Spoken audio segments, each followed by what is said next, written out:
Participate करते हैं vision talk के एक कार्यक्रम में। और मेरा नाम प्रदीप करमबेलकर है और मैं विजन इन्वेस्टेक ग्रुप या जिसको कहते हैं विजन बिजनेस अपॉर्चुनिटी नेटवर्क में फाउंडर हूँ।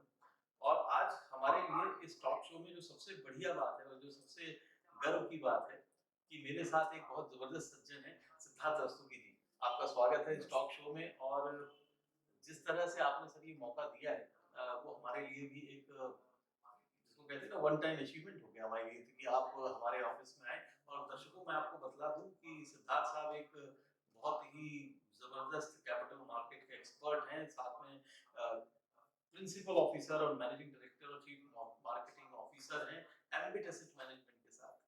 एक उभरती हुई एसेट मैनेजमेंट कंपनी है।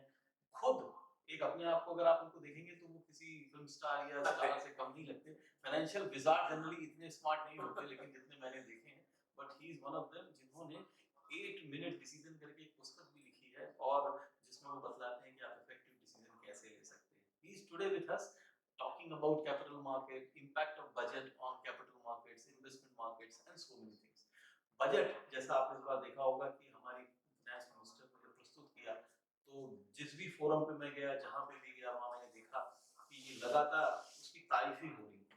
और उसके बाद जैसा अनफोल्ड होता है धीरे धीरे लोगों को बजट समझ में आता है। पहली बार मैं भी बहुत जगह गया और सब जगह यही हुआ, ताली बजाओ, 10 में से 10 नंबर दो।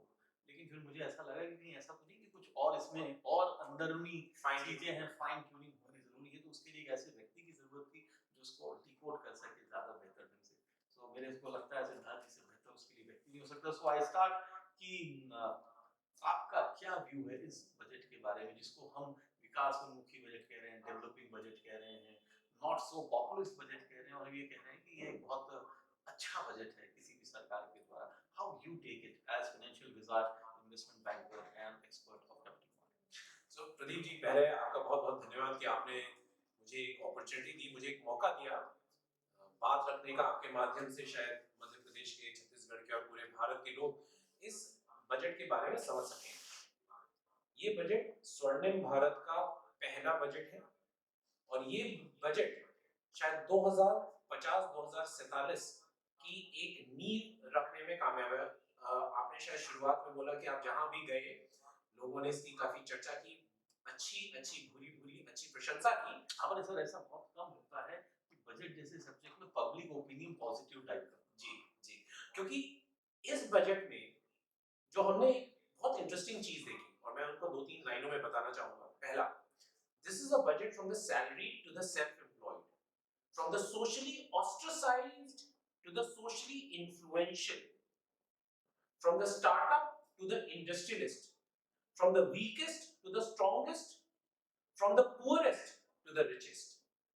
तो सब category remotest to the most advanced, शायद पिछले 35-40 साल में ये दूसरा सबसे अच्छा 91 का बजट जो जहां पे लिबरलाइजेशन, प्राइवेटाइजेशन, ग्लोबलाइजेशन हुआ था, उसके बाद ये शायद भारत का दूसरा सबसे अच्छा बजट है जिसमें सबके लिए और सबके ग्रोथ के लिए, सबके प्रोग्रेस के लिए कुछ ना कुछ। और मैं तीन सरल से विषयों पे बात करूंगा। इसको मैं कहता हूं 3 eyes. I stand for India and 3 I's. पहला I, this is a budget which brings inclusion. आज से पहले कितनी बार आपने ऐसा बजट में देखा कि remotest of the tribal people were given focus. जितने हमारे आदिवासी भाई बहन हैं उनके संरक्षण के लिए, उनके निवास स्थान के लिए, उनके ग्रोथ के लिए, उनके प्रोग्रेस के लिए कब हुआ याद नहीं हमें। People who are working from their hands, लोहार, सुनार, चाहे वो कॉबलर्स हो, कोई भी, सबके लिए गवर्नमेंट ने ऐसा प्रोग्रेस किया है कि आप स्किल पढ़ाएं, आमदनी खुद होगी। आप अपना हुनर पढ़ाएं, आमदनी खुद होगी। तीसरा, हम बोलते हैं ये तो पॉपुलिस्ट बजट की तरीके से हो रहा है। richest people who have 5 crores plus income, their surcharge has been reduced from 37% to 25%. इसका अर्थ है कि अमीरों के लिए भी कुछ आपका है, plus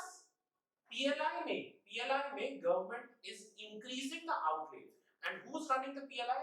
The biggest companies of India, they are running the PLI. They are the most biggest beneficiaries of the PLI. So जितने इंडस्ट्रियलिस्ट हैं, चाहे वो पिछड़े लोग हैं, चाहे वो इंडस्ट्रियलिस्ट हैं, सबके लिए ऐसा ऐसा समझ सकते हैं कि एक सभी इंक्लूसिव बजट है। Inclusive budget. So that is number one. दूसरा, infrastructure. Second I of I is infrastructure. कब आपको याद है कि 13.5 लाख करोड़ का लगभग 4.5% जीडीपी का इंफ्रास्ट्रक्चर के लिए फोकस किया। 4.5%।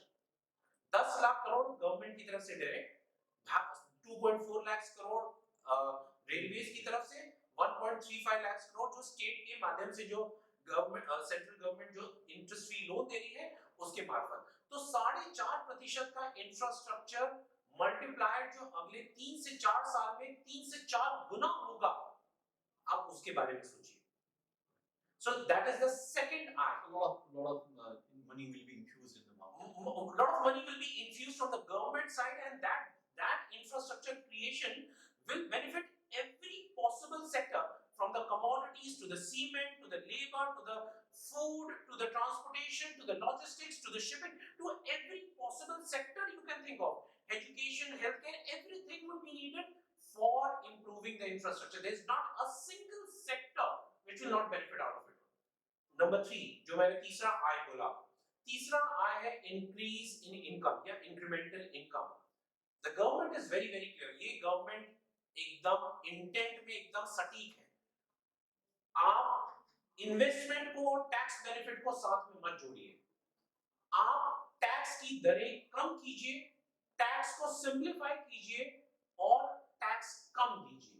सो जो पहले हम लोग सोचते थे कि अगर 25,000 का स्टैंडर्ड डिडक्शन बढ़ गया हम खुश हो जाते थे, इस बार आप ये सोचिए 7 लाख रुपए का अगर आप न्यू रिजीम में जाते हैं, you have to pay zero tax. 7 lakhs means what? करीब 60-70 हजार की आपकी अगर आय है, आप शून्य टैक्स देंगे। सीनियर सिटीजन्स के अगर मैं 10% की भी पकड़ूं तो आपको 70 लाख 80 लाख का अगर आपका एफडी का बेस है, मतलब 1 करोड़ तक आपका एफडी का बेस है, तो आप शून्य इनकम देंगे।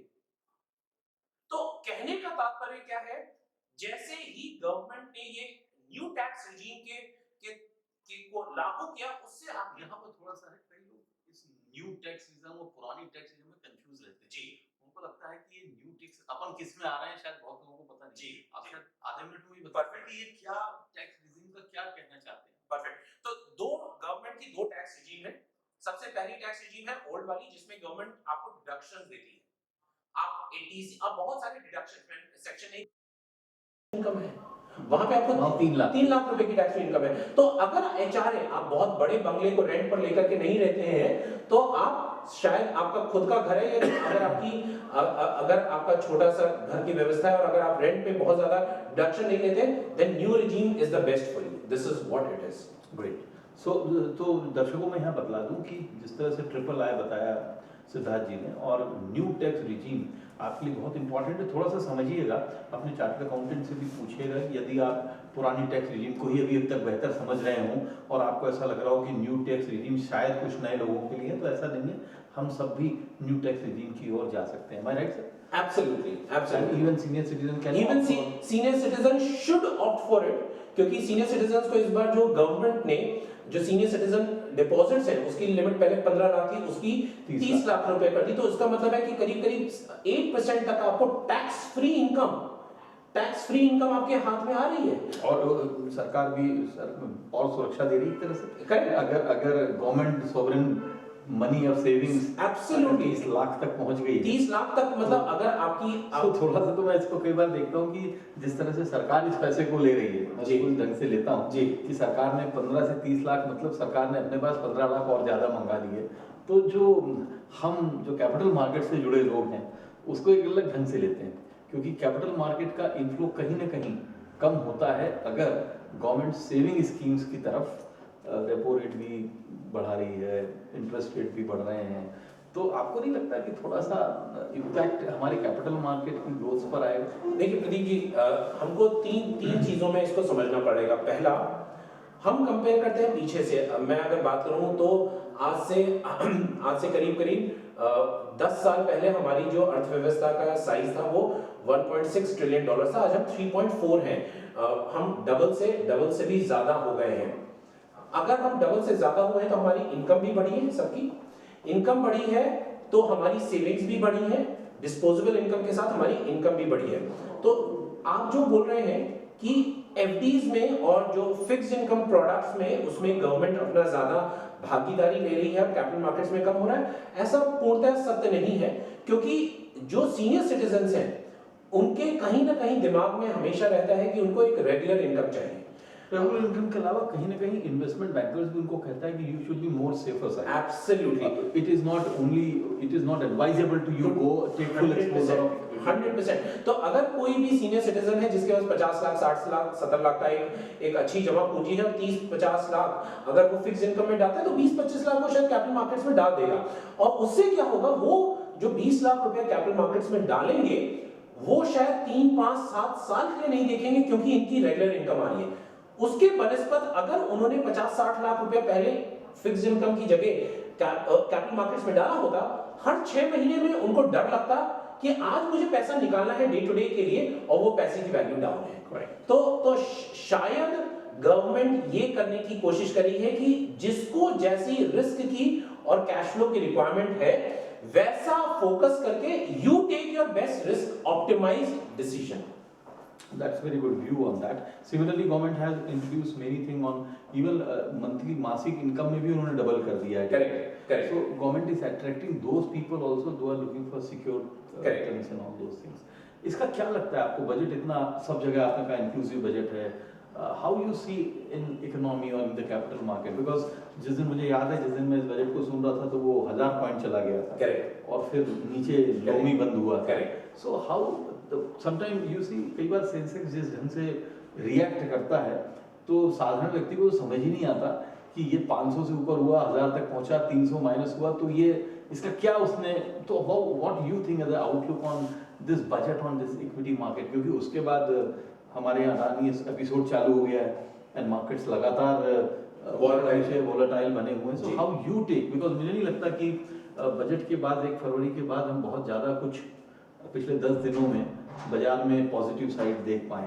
सो हाउ यू टेक दिस? तो प्रदीप, जैसा मैंने बोला कि ये जो बजट है आज नींव रख रहा है, बीज इसने गाड़े हैं एक भारत की अर्थव्यवस्था को 5वीं बड़ी से बनाकर के 3री बड़ी अर्थव्यवस्था तक ले जाने के लिए 2033-34 तक, और सबसे बड़ी अर्थव्यवस्था 2045-50 तक ले जाने के लिए जो हमारे लॉन्ग टर्म मेजर्स होते हैं। जैसे मैं आपको सरल सा उदाहरण देता हूं, जब जीएसटी इंप्लीमेंटेशन हुआ था, डीमोनेटाइजेशन हुआ था, तो मार्केट ने उसको बहुत पॉजिटिवली नहीं लिया था। उसका बेनिफिट आज आप देख रहे हैं, यूपीआई हमारा जो डीमोनेटाइजेशन के बाद जो यूपीआई के ट्रांजैक्शंस है वो हिस्टोरिक हाई हर महीने, we are the only one in the world and we are the fastest, we have developed this technology which is the fastest in the world in instant money transfer, the only technology which exists in the world, right? उसी तरीके से अगर हम GST implementation देखें तो 2017 में करीब 70 lakh GST users थे, आज के दिन में 1.4 करोड़ 1.4 करोड़ आपके जीएसटी हैं, डबल हो गए हैं। जीएसटी की जो हम पहले शायद 60-70 हजार करोड़ हर महीने इकट्ठा करने में हमारी जान निकल जाती थी, आज हम 1.58 लाख करोड़ हर महीने धुरंधर की तरीके से ले रहे हैं। मतलब स्थिति है कि सरकार is full of money. Absolutely. तो ये रिवर्सल कैसे हुआ? कभी भी जब आप बीज डालते हैं तो मार्केट इमीडिएटली उसको एक तो परसीव नहीं करती। इस बजट में जो, जैसे मैंने आपको बोला था, दूसरा मैंने जो आपको समझाया था इंफ्रास्ट्रक्चर का, जब 2021 में 20 में जब हड़कंप मचा हुआ था तो प्राइवेट सेक्टर ने सारा केपेक्स रोक लिया। प्राइवेट सेक्टर ने बोला हमें केपेक्स ही नहीं करना है। 21 आया, 21 में जब चीजें सुधरने लगी तो सेकंड हाफ में सारे प्राइवेट सेक्टर फिर कूद गया, हमें केपेक्स करना है। 22 में युद्ध शुरू हुआ, इंटरेस्ट रेट बढ़ने शुरू हुए, फिर केपेक्स रुक गया। गवर्नमेंट ने इस बार सीधा तरीके से बोल दिया है, गवर्नमेंट 12.5, 13, 14 लाख रुपए, 14 लाख करोड़ रुपए खर्च करेगी इंफ्रास्ट्रक्चर पर, और उस इंफ्रास्ट्रक्चर को अगर आपको इनकैश करना है as an industrialist, then you have to create incremental capacity. So what is happening today? If you want to become bigger,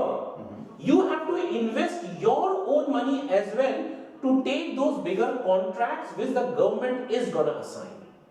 So you have to introduce your own capital. You have to, because if you don't do capex, your capacity is limited. And government is now going to spend massively.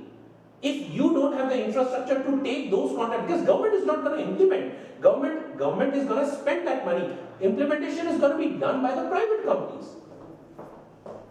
Large part of the defense infrastructure is no, so अगर आप पूरे budget में देखें तो 5.45 lakh crore is only going towards defense.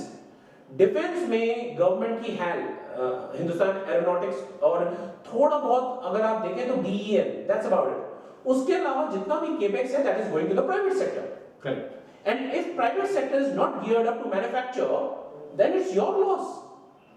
But how do you think that private people have that much of capex in general? Because in last 2 years after Corona, people are not that much well, especially Right. MSME and all. So in fact this is a reverse.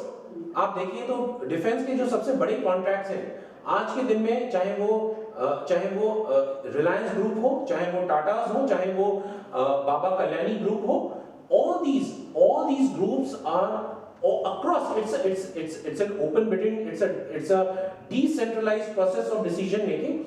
Everybody who has the capability, they are getting large quantums of contract. Now these are the bigger companies. इनको जो auto ancillary, इनके जो parts और equipment manufacture करते हैं वो कौन करते हैं? Auto ancillary. तो auto ancillaries are MSMEs, SMEs. These guys are supplying to the bigger companies are supplying to the government. So what government is trying to say, even if you look at the road construction, even if you look at the railway, none of the construction is done by government agencies. They are being done by the private sector. Correct. And these large private sectors then subcontracted even further, and some of them in part, some of them in full. So the entire value chain of the work goes down to the last man standing. Fine. And इसके लिए, so what you absolutely rightly said कि during COVID SMEs and MSMEs got badly hammered. इसी वजह से किस और country में आपने देखा है कि without any collateralized support, basis of the central government guarantee, loans have been given to MSMEs and SMEs, and in this budget the government has enhanced that limit by 9,000 crores. So the entire advances, unsecured advances to SMEs and MSMEs are now 2 lakh crore. 2 lakh crore तक का आपको ऋण बिना किसी collateral के, अगर आप SME MSME हैं तो आपको दिया जाएगा. कौन से विश्व के कौन से देश में ऐसा काम हो रहा है? करेक्ट. तो हम अगर देखें तो ये बहुत ही प्रोग्रेसिव है, लेकिन जैसा मैंने आपसे कहा कि बजट में ऊपर, तो क्या आपको लगता है कि सेंसेक्स लॉन्ग रन में, जो हमारी नॉर्मल जनता है वो जनरली सेंसेक्स और निफ्टी के उतार चढ़ाव को ही इकोनॉमी समझती है? जी. To be very frank with जी, यू, जी. अगर हम किसी भी एक लेवल से बात करेंगे तो वो, अगर सेंसेक्स ऊपर है तो इकोनॉमी अच्छी है, और जी. सेंसेक्स अगर नीचे है जी. तो इकोनॉमी नीचे है.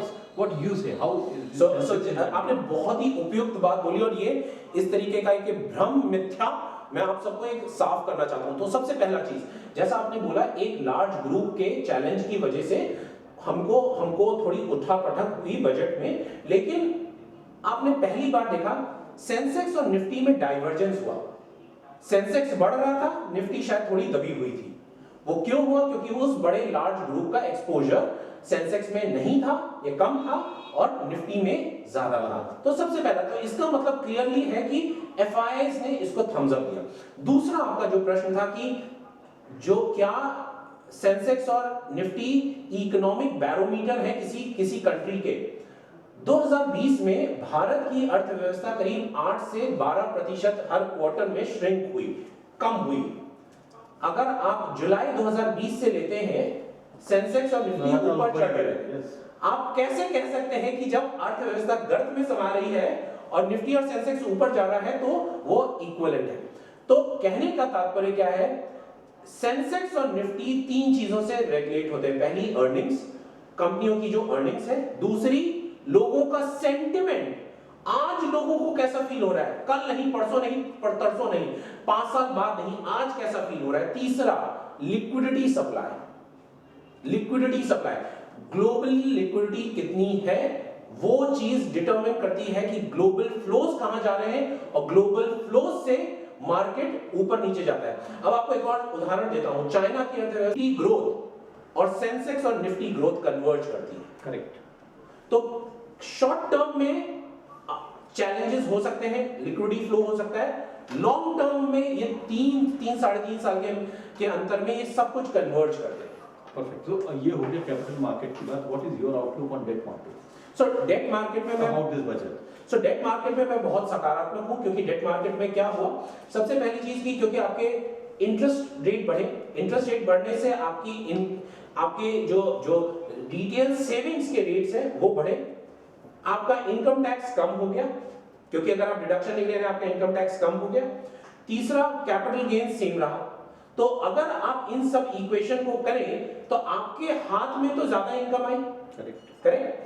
दूसरा, अगर मैं किसी भी डेट मार्केट का इन्वेस्टमेंट देखूं कैपिटल मार्केट के हिसाब से, एक तो है गया FDs, fixed deposits, guaranteed incomes. Second एक होता है जहां पे कैपिटल मार्केट से रिलेटेड है। कैपिटल मार्केट से रिलेटेड अगर मैं देखूं तो कैपिटल गेन्स लॉन्ग टर्म और शॉर्ट टर्म सेम रहा, मतलब उसमें कोई भी बदलाव नहीं हुआ। आपका इंटरेस्ट रेट बढ़ने की वजह से डेट मार्केट के पी मल्टीपल कम हो गए, बॉन्ड मार्केट का प्राइस कम हो गया, बॉन्ड का प्राइस कम हो गया, उसकी यील्ड बढ़ गई, तो P price of the bond fell down, E yield of the bond went up, so debt to जो price to earning multiple है वो कम हो गया, मतलब debt market has actually become much more attractive as compared to yes. So later on we can always see the better timing for you actually, this is one of the best times to invest into the even into the debt market perspective. In 18 to 24 months we can have a good time in that. Even for all you know that in a 12 months period there are seldom opportunities where you can make good money, quick money in debt. This is the time where you can actually make money in 12 to 18 months in debt markets. Okay, so it's a 12 to 18 months we can look at 100%. And longer term is beneficial but short term में भी मैं फिर से budget पर लौटता हूँ जी। कि budget में एग्रीटेक की भी बात हुई, स्टार्टअप्स की भी बात हुई और हर तरह की बात जी, हुई। जी। आपके हिसाब से कौन से ऐसे पॉजिटिव फैक्ट, कौन सी इंडस्ट्रीज हो सकती हैं?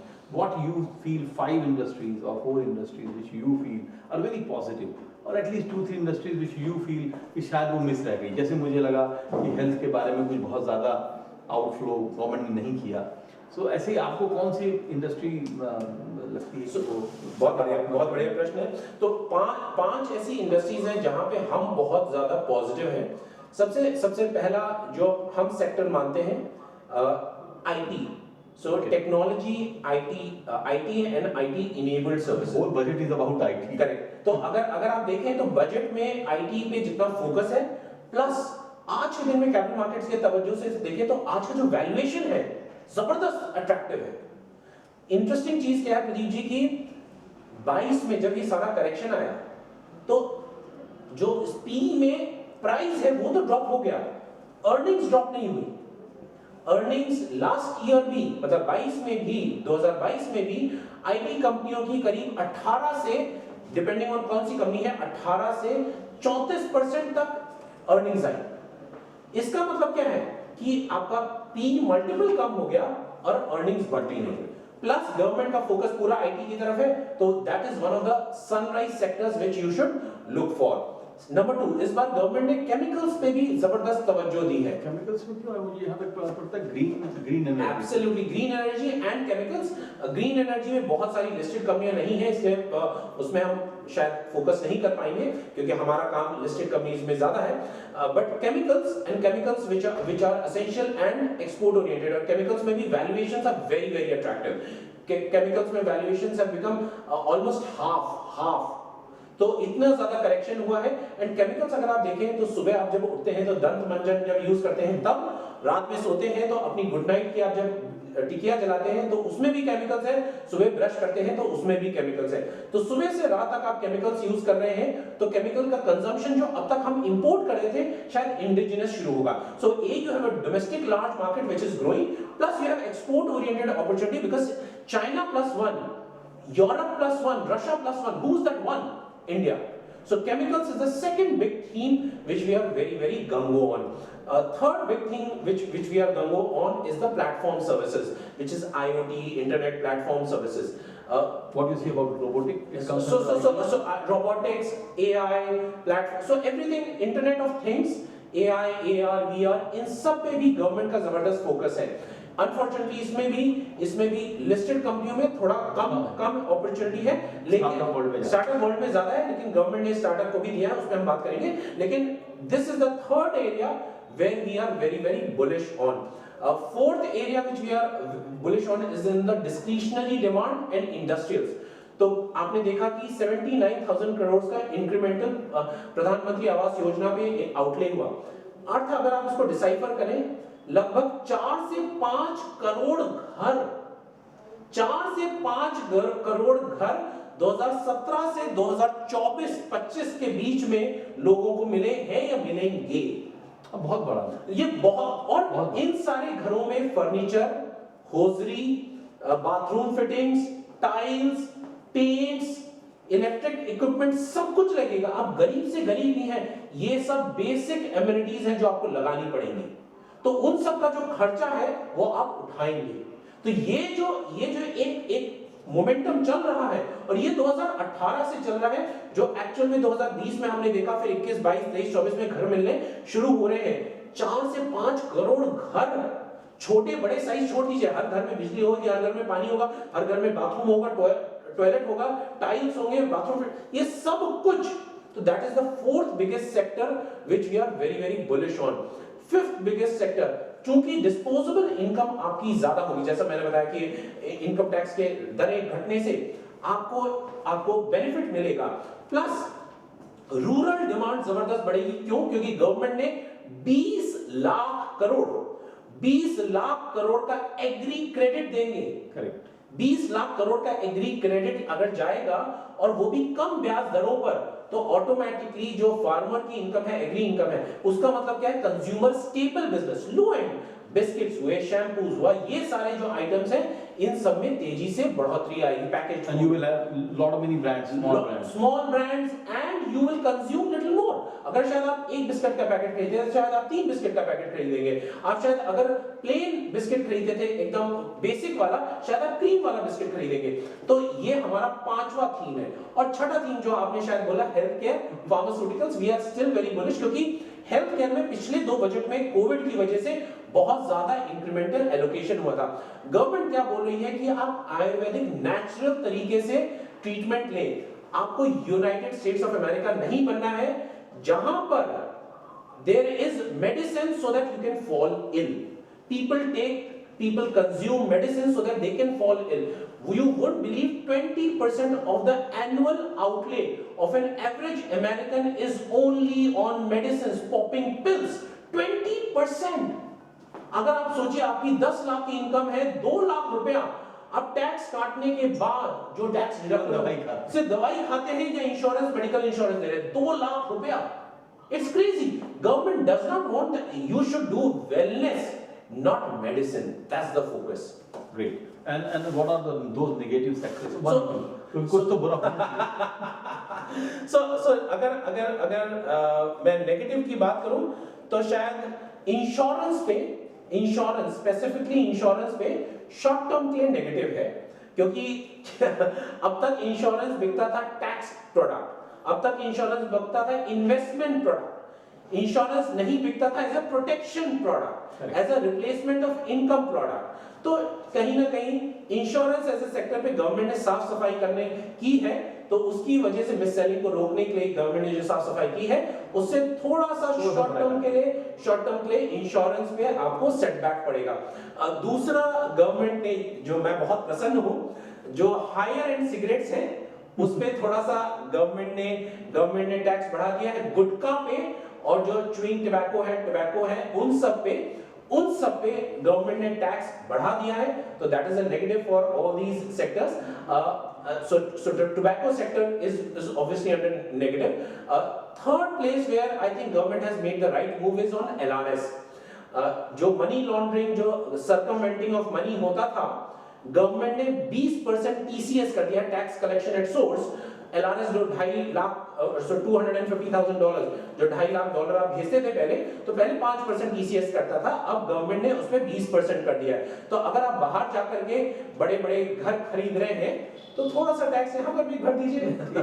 So these can be the negative. These are the negatives. तो अब हम थोड़ा सा इसको शॉर्टन करते हैं, क्योंकि we have understood that most budget में जितनी भी चीजें हैं वो इतनी इंक्लूसिव है और इतनी सकारात्मक है। कहीं ना कहीं आप चूंकि बहुत सकारात्मक हैं तो आप किसी को मौका भी नहीं दे रहे हैं कि कुछ हम गलत सोच पाएं, और बजट को ऑल थम्स अप है ही, और we see that next 25-20 years it will grow well. What about our listeners, Vision Investec के जो हमारे लिसनर्स हैं, जो बहुत सारे लोग जुड़े हैं, व्हाट यू से, बिकॉज देखिए जिस शहर से हम आते हैं, भोपाल से आते हैं, या जो मध्य प्रदेश मार्केट अगर आप देखें तो हम पूरी इकोनॉमी का एक बहुत छोटा हिस्सा है जी, इन टर्म्स जी, ऑफ जी। परसेंटेज। जी 40 लाख करोड़ की म्यूचुअल फंड इंडस्ट्री अगर, तो हम 40,000 करोड़ Correct. हैं, मतलब हम 1% के कहीं आसपास Correct. बैठते हैं। Correct. तो हमारे यहाँ ज्यादातर एसआईपी वाले लोग हैं जो आज भी म्यूचुअल फंड सही है के नारे पर काम करते हैं। जी। सो उनके लिए आप क्या, उनके लिए क्या सलाह देंगे? देखिए मैं एक बड़ा सरल सा आपको एक उदाहरण दूंगा, आपका प्रश्न एक उपयुक्त है, लेकिन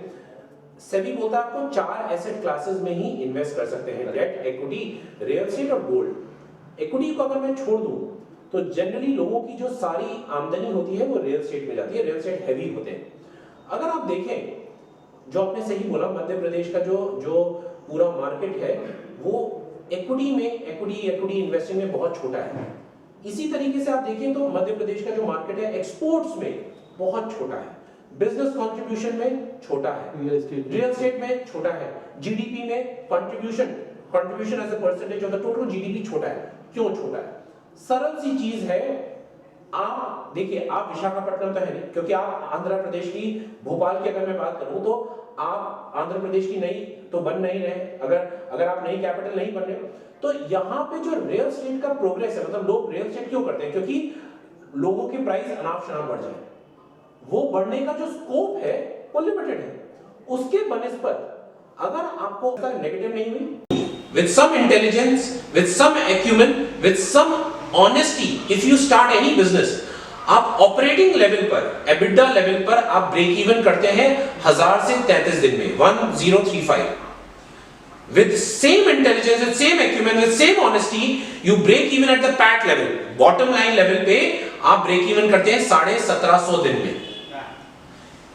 तो सबसे अच्छा तरीका है, और आप तो चूंकि स्टार्टअप के खुद महारथी हैं, और गवर्नमेंट ने जितना 7 साल से 10 साल कर दिया है टैक्स का, स्टार्टअप्स का रजिस्ट्रेशन 1 साल और बढ़ा दिया है, तो अगर आप में कुवत है, दिमाग है, क्रिएटिविटी है, और आपको पता है आज के दिन में चैट जीपीटी आने के बाद आप कितना रट सकते हैं वो मायने नहीं रखता, जरूरत ही नहीं है। आपका क्रिएटिविटी कितनी है, आपकी प्रॉब्लम सॉल्विंग कैपेबिलिटी कितनी है, वो ज्यादा महत्वपूर्ण है। तो अगर आप में वो महत्वाकांक्षा है तो सबसे अच्छा तरीका है पैसा बनाने का अपना बिजनेस खुद शुरू, एंटरप्रेन्योर बन जाइए। दूसरा, शायद आपकी परिस्थितियां ऐसी हैं, घर का माहौल ऐसा है कि आप नहीं बन सकते, तो दूसरा काम कीजिए, किसी दूसरे के स्टार्टअप में आप पहले कुछ एम्प्लॉय बन जाइए, तो ईसॉप ज्यादा मिलेंगे, लर्निंग जबरदस्त होगी, स्किल जबरदस्त बढ़ेंगे, प्लस ईसॉप ज्यादा बढ़ेंगे। अगर आप देखें आज के दिन में जो सबसे बड़े स्टार्टअप्स हैं, उनके जो second in command, third in command, fourth in command है, वो ग्लोबल एक्सपीरियंस ले रहे हैं, और उनको 8 साल 9 साल का एक्सपीरियंस है, कहां? उसी कंपनी में। करेक्ट। तीसरा सबसे अच्छा तरीका, अगर आपको ये भी नहीं करना है, आपको स्टार्टअप का रिस्क भी नहीं लेना है, तो सरल सा है, कैपिटल मार्केट्स में जाइए, बहुत सारे चतुर और एस्टैब्लिश्ड बिजनेसेस हैं जो पिछले 10 साल, 15 साल, 20 साल से बढ़ रहे हैं, उनकी सूझबूझ में पैसा डाल दीजिए। क्योंकि अगर देखिए, भारत की अर्थव्यवस्था तो बढ़ेगी, भारत की अर्थव्यवस्था $3.5 ट्रिलियन, 3.4 से बढ़ करके $10 ट्रिलियन हो जाएगी 33-34 में। तो आप समझ सकते हैं, अगर आज सेंसेक्स अगर हमारा 60,000 है, 62, 63, 64,000 है, वो बढ़ करके 2.25 लाख हो जाएगा 33-34 तक, कम से कम। कुछ नहीं करना पड़ेगा, आपको कुछ नहीं करना है। और सेंसेक्स और निफ्टी में तो बड़ा सरल सी चीज है, जो घटिया कंपनी है उसको खुद ही लात मार देता है, और जो अच्छी कंपनी है वो खुद ही अंदर आ जाती है। तो आपको कुछ नहीं करना है, आपको डालना है और सो जाना है। तो ये आपका तीसरा सबसे बड़ा तरीका तो है। एंटरप्रेन्योर बनिए या स्टार्टअप में एम्प्लॉय बनिए, स्टार्टअप में सीनियर एम्प्लॉय बनिए, Senior employee मतलब ज्वाइनिंग में रिस्क लीजिए, Co-founder बनिए, को-फाउंडर के बाद तीसरे, चौथे, पांचवें, 10वें, 25वें बनिए, लेकिन 500वें बनेंगे तो आपको ईसॉप नहीं मिलेगा। तो शुरू में आएंगे और उसके बाद या फिर कैपिटल मार्केट की बेहतर कंपनियों में या निफ्टी में ही, निफ्टी या सेंसेक्स में इन्वेस्ट कर दीजिए। चलो निफ्टी और सेंसेक्स पे आए और वैल्यूएशंस पर आए तो छोटे से सवाल कई लोग और भी पूछते हैं, चलते चलते वो भी आपसे पूछ लेते हैं। आजकल जब मैं स्टार्टअप्स की बात करता हूँ तो सरकार भी बोलती है और इन स्टार्टअप्स भी मुझसे कहते हैं और लोग भी मेरे पास आते हैं कि हम AIF हैं जी, हम अल्टरनेट इन्वेस्टमेंट फंड हैं, और फिर एक मार्केट में आता है कि हम PMS हैं जी। तो ये हमारी जो एक नॉर्मल म्यूचुअल फंड की लैंग्वेज जी। है उसमें से ही कहाँ से अलग? तो ये बड़ा सरल सा है। सेबी बोलती है 4 तरीके हैं अगर आपको अपना पैसा निवेश करना है। 4 उन्होंने प्लेटफॉर्म बनाए हैं, प्लेटफॉर्म सरल से। पहला प्लेटफॉर्म है इक्विटी ब्रोकिंग का। आपने किसी भी एक इक्विटी ब्रोकर के अकाउंट खोला, आपने बोला कि मुझे फलाना ABCD स्टॉक खरीदना है, उसने स्टॉक खरीद लिया। वो कोई आपको एडवाइस नहीं दे सकता, वो कुछ नहीं कर सकता, वो जो भी कुछ एडवाइस देगा वो आप उस पे एक्ट नहीं कर सकते क्योंकि वो सॉलिसिटेड या वो क्वालिफाइड नहीं है, उस पे कोई रिसर्च नहीं है, वो कहाँ सुनी पर है, तो वो आपका रिस्क है। तो एक तो हो गया ब्रोकिंग। दूसरा है म्यूचुअल फंड। म्यूचुअल फंड में आप 500, 1000, 2000, 5000 लोगों का पैसा इकट्ठा करते हैं और उसका आप निवेश कर देते हैं। बस म्यूचुअल फंड में एक छोटी सी चिंता है कि वहां पे 5000 रुपए वाला भी अपना पैसा निवेश कर रहा है और 5 करोड़ वाला भी अपना पैसा इन्वेस्ट कर रहा है। अब जो फंड मैनेजर है उसको LCM देखना है, लोएस्ट कॉमन डिनोमिनेटर, मतलब लोएस्ट कॉमन डिनोमिनेटर फैक्टर देखना है। तो उसको हमेशा ये देखना है कि वो 5000 वाला व्यक्ति सुरक्षित रहे। वो कब सुरक्षित रहेगा? वो जब इंडेक्स के हिसाब से चलेंगे। इंडेक्स -5% तो, और हमारा फंड अगर -4 है तो हम सुंदर दिख रहे हैं। इंडेक्स अगर 10% और हम अगर 11% दिख रहे हैं तो हम सुंदर दिख रहे हैं। तो उसको छोटे निवेशक को, गलत नहीं है, उनको छोटे निवेशक को ज्यादा तवज्जो देनी है। फिर आता है PMS का प्लेटफॉर्म। PMS का प्लेटफॉर्म है जहां पे आपके 50 लाख का मिनिमम है, जहां पे आप टेलर मेक कर सकते हैं, कस्टमाइज कर सकते हैं। आपको आपके 50 लाख को 5 बार, 10 बार, 25 बार ब्रेकअप करके इन्वेस्ट करना है। 5 स्टॉक में करना है, 25 स्टॉक में नहीं करना है, 25 स्टॉक में करना है, 5 में नहीं करना है। आप शरिया कंप्लायंट हैं, आप जैन हैं, आप मांस मच्छी वाले नहीं खाना चाहते स्टॉक में। You can create a portfolio, you can tailor make a portfolio. उसके अलावा आपको पैसे नहीं देने, management fees. So PMS also allows you flexibility कि आप पूरी वेरिएबल फीस दे, आप जीतिए, फिर आपका फंड मैनेजर जीतेगा, फिर आपका PMS मैनेजर जीतेगा। परफॉर्मेंस के बाद ही फीस, सिर्फ परफॉर्मेंस के बाद। बाकी सब जगह क्या है, आप जीते हारे, मैं तो अपनी फीस लेकर के चला गया। तो PMS का प्लस PMS में टैक्सेशन साफ सुथरा है क्योंकि आपका स्टॉक आप ही के नाम के लिए लिया जा सकता है, कुछ धांधली नहीं हो सकती, पूरी ट्रांसपेरेंसी है, थर्ड पार्टी ऑडिटर है, कस्टोडियन है, तो सारी चीजें इंस्टीट्यूशनलाइज है। अगर आप फोकस करें तो सेबी का फोकस PMS और PMS की सुरक्षा पे इतनी ज्यादा है कि PMS जब सेबी का गठन हुआ 91 में, उसके बाद सबसे पहला काम सेबी क्या करती है, 93 में PMS गाइडलाइंस लाती है, 96 में म्यूचुअल फंड गाइडलाइंस लाती है। तो ये इस कारण से AIF क्या है, AIF is rich mains mutual fund. उसमें आपको पैसा लेकर के 3-4 साल के लिए लॉक कर देंगे और उसके बाद मतलब बेसिकली अनलिस्टेड सिक्योरिटीज का था। आजकल लिस्टेड में भी प्रचलन बढ़ गया है, लेकिन उसमें लॉक्ड इन पीरियड रहता है, कुछ खास एडवांटेज नहीं है, लेकिन अब लोग अलग अलग लोग। यहाँ पर अपने दर्शकों को बतला दूं कि विजन दिस अपॉर्चुनिटी नेटवर्क बहुत सारे क्षेत्रों में काम करता है। जैसे सिद्धार्थ जी ने बतलाया, we are into startup world, we promote people to become an entrepreneur, we support startups to become a successful entrepreneur. We have done a lot of startups also.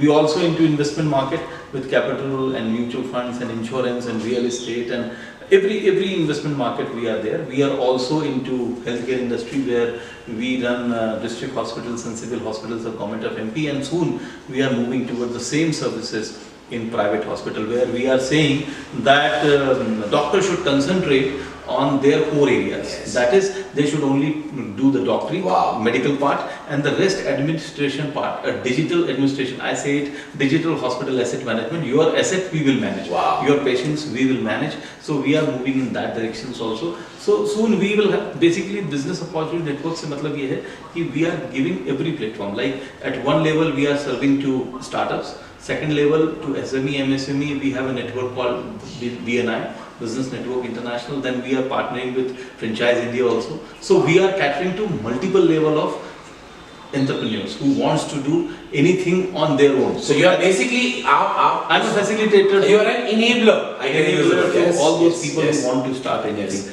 And what about MBIT? How you see as MBIT? How MBIT is moving and how MBIT sees Madhya Pradesh market or Central India's market? And then we take a last call, that last point on budget. But first, how MBIT looking after the markets in Madhya Pradesh? So MBIT हमारी जो संस्था है, so we run 6 verticals. तो हमारे 6 verticals हैं. एक है investment banking, तो हम mergers और acquisition में महारथी हैं. दूसरी हमारी जो संस्था है वो प्राइवेट बैंकिंग करती है, लोगों को पैसे कहाँ निवेश करना चाहिए. तीसरा एसेट मैनेजमेंट, जहाँ पे हम ये PMS और AIF बनाते हैं और हम इसको हम क्लाइंट्स को ऑफर करते हैं. चौथा हमारा जो हमारा एरिया है, दैट इज इंस्टीट्यूशनल इक्विटीज. तो जो FIIs और DIIs इंडिया में इन्वेस्ट करते हैं, हम उनको सुझाते हैं क्या खरीदना चाहिए. और NBFC हमारा 5वां बिजनेस है, प्लस अनलिस्टेड कंपनीज को लिस्टेड मार्केट में लाना, तो मर्चेंट बैंकिंग या ECM, इक्विटी कैपिटल मार्केट. तो ये 6 बिजनेस हैं. हमारे लिए मध्य प्रदेश और छत्तीसगढ़ दोनों बहुत महत्वपूर्ण स्थान रखते हैं. क्यों? क्योंकि आज के दिन में हम एक चीज देख रहे हैं, जितना भी ग्रोथ आ रही है, जितना भी कैपिटल क्रिएशन हो रहा है, जितनी भी वेल्थ क्रिएशन हो रही है, जितने भी नए मिलियनियर्स आ रहे हैं, वो 5 या 6 या 7 मेट्रो से नहीं आ रहे. वो सारे के सारे जो कैपिटल सिटीज हैं और जो इन 6 मेट्रो 7 मेट्रो को छोड़ने के बाद हैं, वहां से आ रहे हैं. मैं कहूंगा जो पहले 18 शहरों के बाद वाले शहर.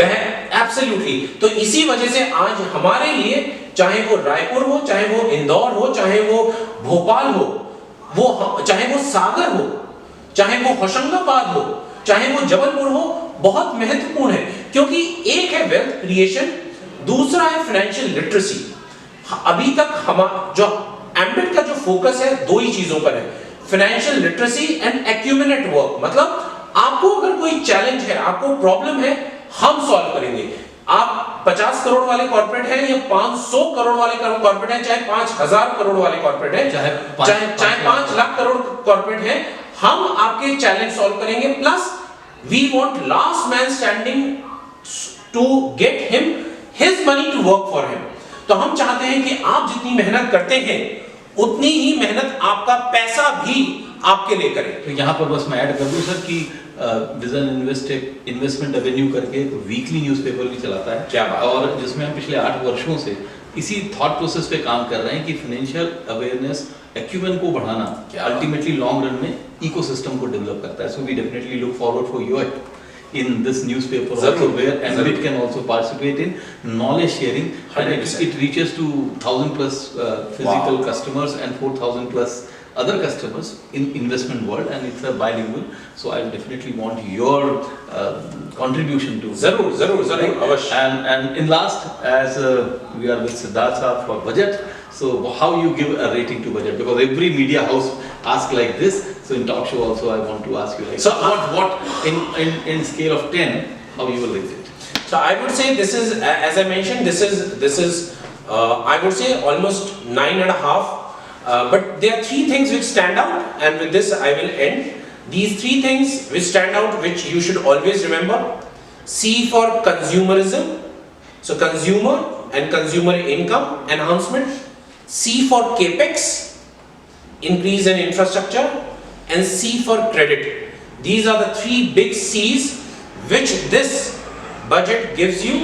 Benefit from it, enhance your, that not only your household grows, but country also grows with your work. So thank you Siddharth ji for 10 out 9.5 में से 10 में से. Thanks again for this wonderful session with us, and Talk Vision पे आने के लिए भी बहुत-बहुत धन्यवाद. एक बार पुनः thanks.